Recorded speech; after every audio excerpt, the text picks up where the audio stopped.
appreciate it. My pleasure, Sharron. Great to see you again. It's great seeing you too.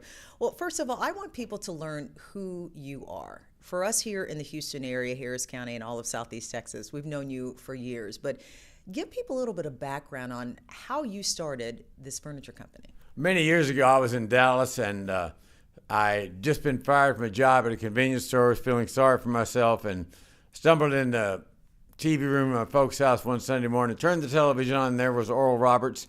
He said, "Get up, go to work, and make something out of your life. Quit feeling sorry for yourself." And that was a seminal event in my life. I went up the next day and got a job at a furniture store. 2 years later, moved to Houston with my wife, Linda. We started Gallery Furniture in 1981 with $5,000 in a dream, and fast forward 36 years, here we are. Yeah, and ever since then, though, the people continue to come to you because of not only the quality of your products, but just your voice is something else. Well, I try to be meaningful in the community. I think we all have a responsibility for the well-being of our community, and that's kind of the credo we live by. That's probably our mission statement here at Gallery Furniture, and we want to sell furniture, but we also want to help people. Yeah, and you've been doing that in spades for years. I know with Allison, with so many other situations, and even yourself, when tragedy has hit you, you still somehow come back from that. I mean, I mentioned that because, of course, the fire that happened here. Can you explain to people what happened? Yeah, on May 26, 2009, we had a $20 million fire in our warehouse. It evaporated the whole thing in about 2 hours, just nothing but ashes, and snapped these giant metal beams like that.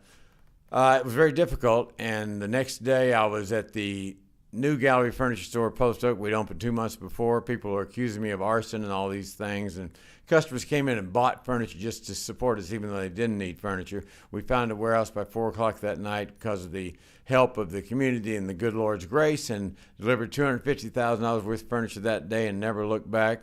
So as the community reached out to help me in need, it's my obligation to always reach out and help the community in need. And you've done that even before this huge storm, but tell us a little bit about why you decided to step up, because I know it impacted so many people, but immediately before, most of the waters had even receded, we heard your voice. Yeah, Sharron, I kind of downplayed it on Saturday because it really wasn't that bad. And then Sunday I woke up and trying to drive to go to church and go to work, and there was 3 feet of water in the street in front of my house, and I figured, whoa, this is something. And then I finally got out of the house and got to work, and as I was driving out here, I figured that flooding was going to be catastrophic. People started calling me and emailing and texting us that they were stuck in their home.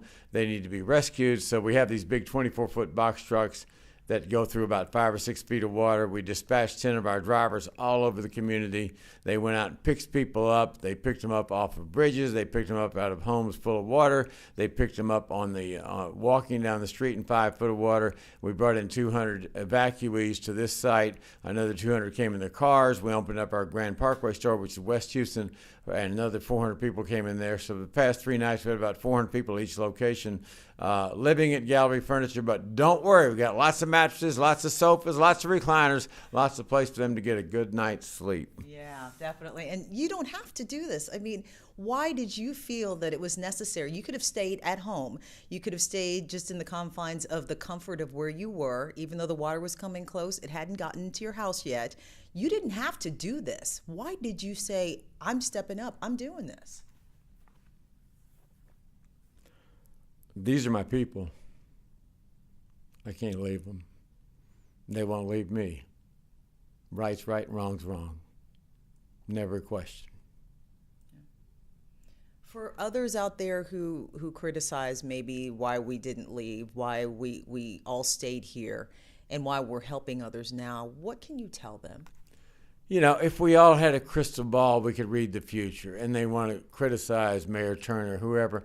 He did the best he could, and to frighten the whole town and get them all to run out of town, anticipating a flood of biblical proportions of 1 in a million. How do you do that? The city, the county, the police, the government, the first responders did a magnificent job. They worked tirelessly for days upon end. So kudos to them. And, anybody can be a critic, but the best thing that happened about this whole thing was people forgot about politics. Right wing, left wing, Republican, Democrat, it doesn't matter. They put it aside. We all came together. As the French reporter told me, there was solidarity among us Texans, and that's where it ought to always be. What kind of message do you think that sends to everyone else out there on how everyone just put all the animosity down and said, I'm stepping up. What do you think that passes on to others out there who may be listening right now? That the good things in life are the good people and the good actions we take and the good we do for each other. That's what makes a difference. You know, too often you hear bad news. The good news was all these Houstonians, all these Texans coming together to help their fellow citizens, not caring about themselves or their financial interests of their property. You know, the people got here, these people that had these tremendously traumatic events. You're sitting in your living room watching TV or whatever. All of a sudden you got 5 feet of water in your house. You got snakes in the house. It's horrific. That's really affects you from a stress standpoint. They came in here, 90% of these people evacuees, the only question they asked me is, what can I do? How good is that? Wait, the people who were evacuated, who probably lost everything, were asking you how they could help other people? How they could help other people. What could they do? They were cleaning up. They were moving furniture. They were helping in the restaurant, preparing food. Their whole life was in a trash bag, and yet they had this great attitude. How can you not be thrilled and excited about the future of humanity when you see how these people react to adversity? That is truly amazing. Now, for those listening, what would you tell them that you think not only you or the evacuees or the city needs now from them, and also for the future? What we need now is, we need to help these people get back in their homes, their apartments, and, get back to some degree of a normal life. These kids were getting ready to start school. School was postponed for a week. We had some of the brightest kids out in the warehouse, just beautiful children from age 2 months old to 14, 15. We had 85-year-old grandmothers and grandfathers there.